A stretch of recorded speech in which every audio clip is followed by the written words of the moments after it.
Sue and Jack Lehew combined gave 6 decades of their lives to educating public school students in Freeport and Butler. Well, I taught home economics and I taught sewing, cooking, and also teen living.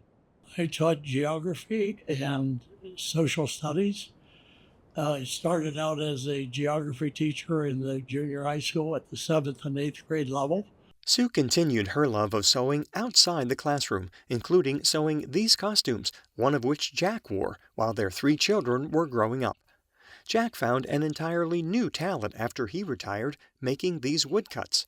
These are the things that continue to make their lives special in their home of 55 years, now shared with their dog Izzy. When they look back through old yearbooks, they are reminded they also gave of their time and talents outside the classroom, Sue coaching cheerleading and Jack football. As with most teachers, the Lehews remember the joy when their students learned something that would impact their lives. Mainly was that they enjoyed working with their hands and knowing what to do with the food that was there for them to prepare.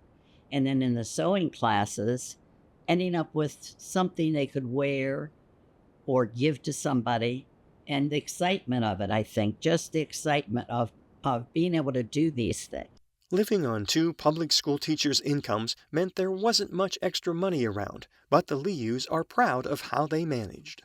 We were able to put all 3 of our children through college without them having to take loans. That was one of our Blessings. goals. Jack retired in 1993 and Betty in 1989, making them both pre-Act 9 retirees, meaning they live on a somewhat lower pension than school employees who retired after Act 9 took effect in 2001. They haven't had a cost of living adjustment or COLA in a quarter-century. So Sue, 92, and Jack, 91, have to make changes, like rarely going out for a meal.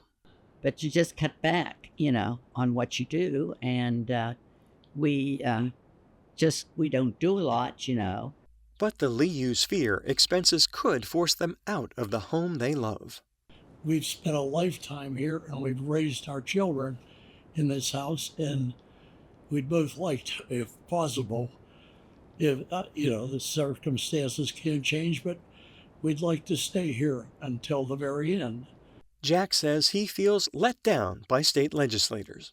When you're living on a retirement income that came about in 1989 and we're in 2026, and that stub is the same every month for 30 some years, it's a little disheartening.